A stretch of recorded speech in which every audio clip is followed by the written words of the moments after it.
Neuville, dans la belle région de Portneuf, est reconnue comme l'une des régions les plus fertiles du Québec. Ce territoire est considéré comme le garde-manger de la grande région de Québec pratiquement depuis l'époque de la Nouvelle-France. Mais saviez-vous qu'il faut remonter dans le lointain passé géologique de la Terre pour expliquer la très grande fertilité des terres neuvilloises?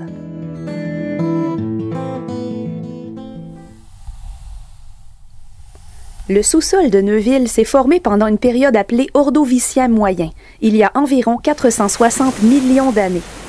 C'est une période où l'océan global et l'atmosphère terrestre se sont refroidis et où il s'est produit une explosion de la biodiversité sur la planète. Le grès, le calcaire et le schiste qui datent de l'Ordovicien contiennent beaucoup de traces de la flore et de la faune primitive, sous forme de fossiles ou encore sous forme de pétrole et de gaz naturels. Dans la région de Portneuf, cette période correspond à la formation du calcaire de Pointe-aux-Trembles, un calcaire très fossilifère de teinte gris foncé, parfois brunâtre, qu'on trouve en lits épais à l'est de Neuville. Lorsqu'on longe la falaise sur le bord du fleuve Saint-Laurent, on peut d'ailleurs voir ces couches de calcaire intercalées de schiste. Ce calcaire sera d'ailleurs utilisé comme pierre de taille par les colons.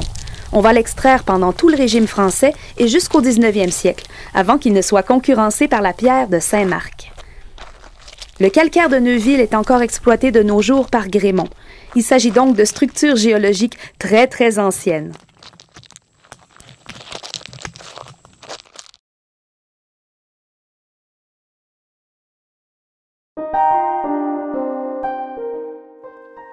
Si le sous-sol de la région a plusieurs millions d'années, le fleuve Saint-Laurent et ses rives sont des structures beaucoup plus jeunes d'un point de vue géologique.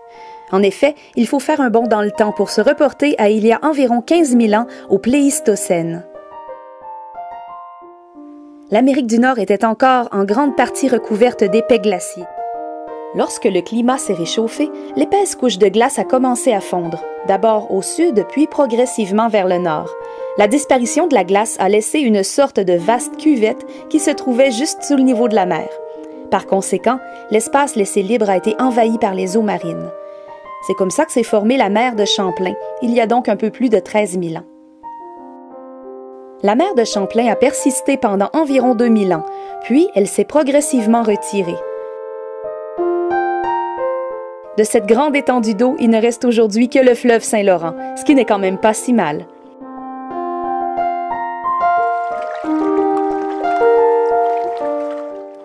Et surtout, les berges gardent la mémoire de cette ancienne vie marine. On trouve dans les sols de la vallée du Saint-Laurent une grande accumulation de dépôts marins, fluvio-glaciaires et organiques, bien conservés sous la végétation actuelle.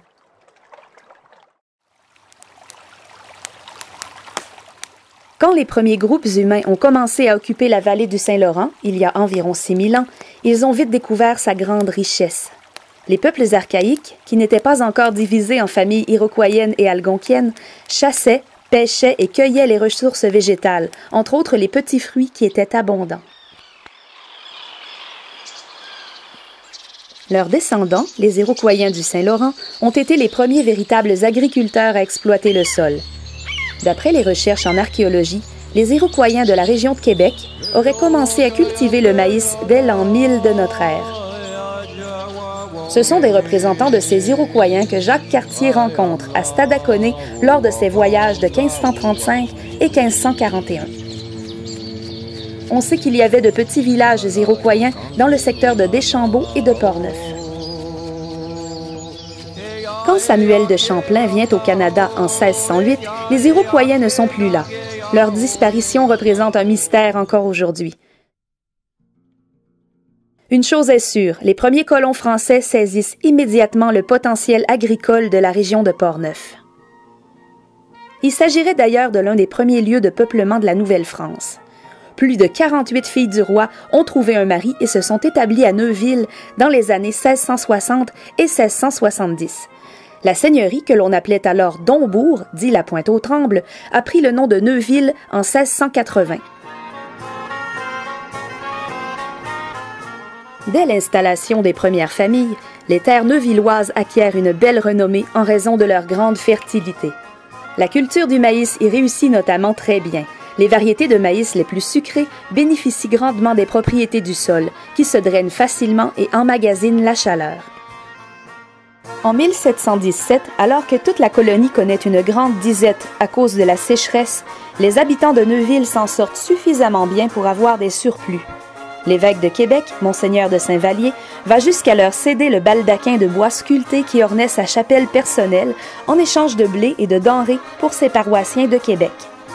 Ce magnifique hôtel aux colonnes torsadées, fabriqué vers 1695, est considéré comme le plus ancien ensemble d'architecture religieuse du régime français. Il peut être admiré encore aujourd'hui dans l'église Saint-François de Sales à Neuville. Du point de vue de l'agriculture, la région connaît assez peu de changements avec la conquête et le début de l'administration britannique. En effet, peu de colons anglais s'y sont établis, alors les techniques et les cultures sont demeurées essentiellement françaises pendant plusieurs générations. Les principales cultures potagères et maraîchères qu'on trouvait en Nouvelle-France, comme les carottes, les oignons, les choux, les navets, les petits pois, les haricots et les concombres, vont tout simplement se perpétuer, ainsi que la récolte des petits fruits.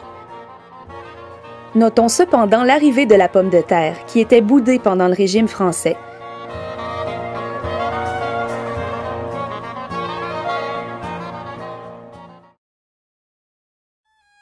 Au 19e siècle, l'industrialisation et la mécanisation exercent une influence sur l'agriculture neuvilloise.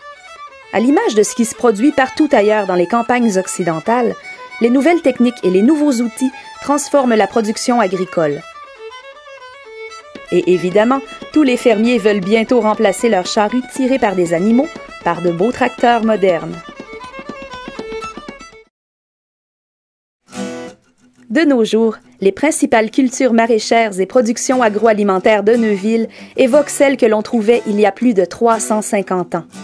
Si le maïs est le patrimoine culturel gourmand le plus connu de Neuville, avec sa célèbre variété sucrée, on trouve aussi des produits de l'érable, des légumes, des petits fruits, et même, depuis peu, un vignoble ainsi qu'une microbrasserie. Avec les fêtes gourmandes, c'est donc une tradition agricole riche de plusieurs centaines d'années que l'on se trouve à célébrer.